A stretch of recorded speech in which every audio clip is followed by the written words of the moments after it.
Dans lequel de ces 3 pays ne peut-on pas s'habiller comme on veut à l'école publique? En France, au Royaume-Uni ou au Portugal? Et en France, je peux pas t'habiller comme tu veux non plus. Hein. France, hein. Attends. Portugal, école publique, Portugal, je pense que tu t'habilles comme tu veux. Moi, je dirais la France parce que je me rappelle que moi, on m'a interdit de venir à l'école avec un jean troué. Ah ben moi dans mon lycée pareil, jogging, jean troué, t'avais l'impression que t'avais tué quelqu'un. Ouais. Je pense qu'on est unanime là. Ouais, France.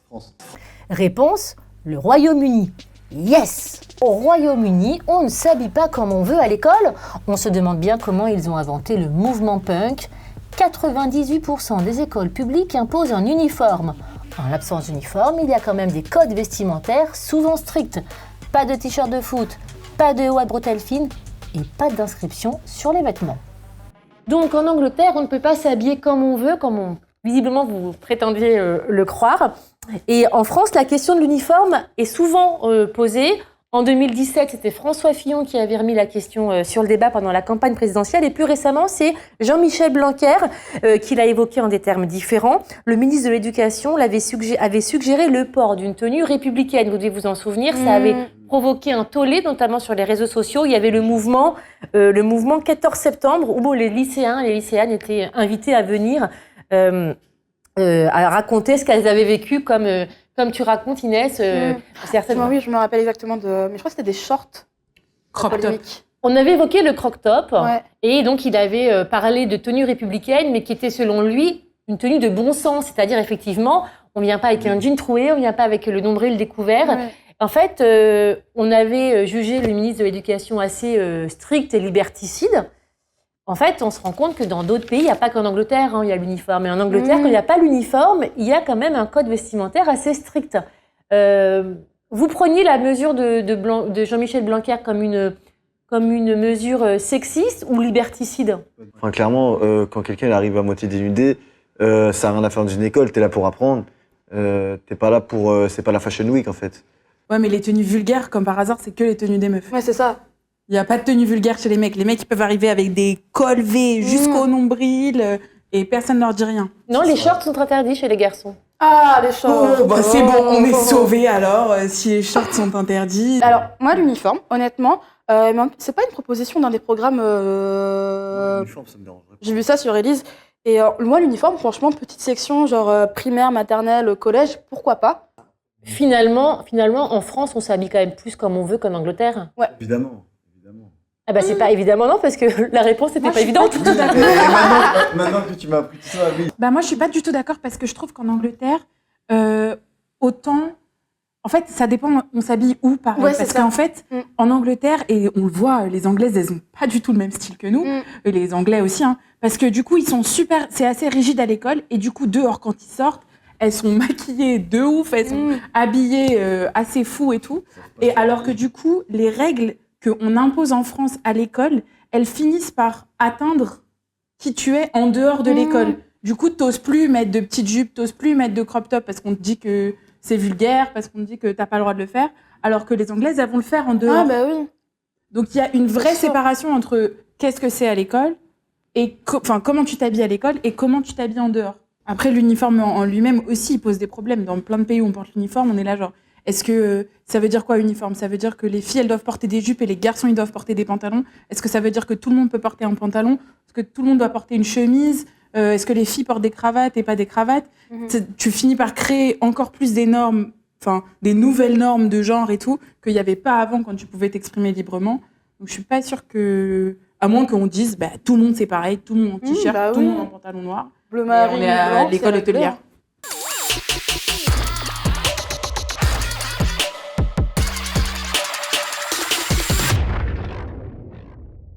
Dans lequel de ces pays un agnostique déclaré ne peut pas être président? En Argentine, en Irlande ou au Liban? Liban. Moi, j'aurais dit... ouais, je sais pas. Liban ou Argentine, j'hésite. Moi, j'arrive pas. Je suis assez hésitant. Allez, je vais trancher. Elle a dit Liban, je vais dire Argentine. Moi, je dis Argentine aussi. Réponse, au Liban. Pas facile celle-là. Au Liban, connu pour le vrai taboulé, le pouvoir politique est réparti entre les différentes communautés religieuses.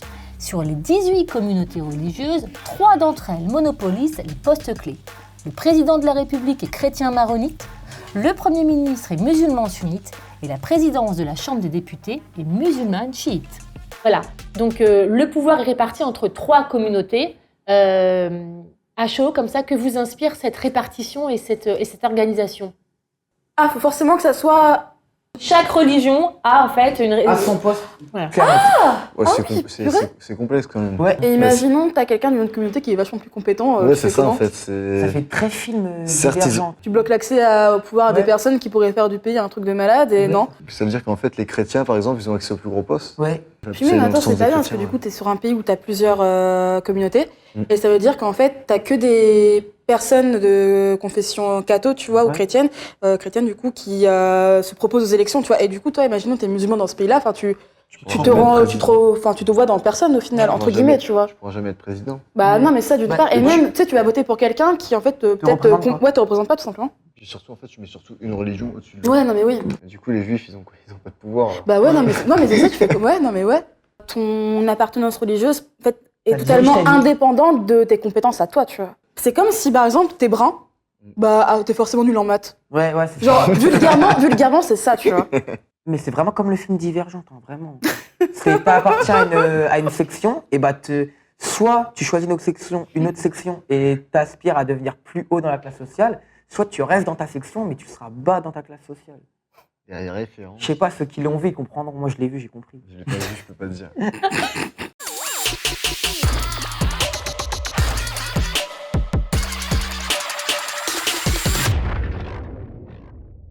Dans quel pays doit-on être de la même religion que celle de ses parents pour hériter de leur patrimoine?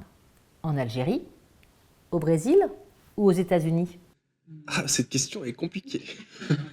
Désolée si je me trompe maman, mais je dirais l'Algérie. Non, je dirais l'Algérie, moi aussi, je pense. Ah ouais? Moi, je dirais le Brésil. Attends. Non, moi, je pense pas que ce soit l'Algérie. Pour hériter, faut que tu sois de même.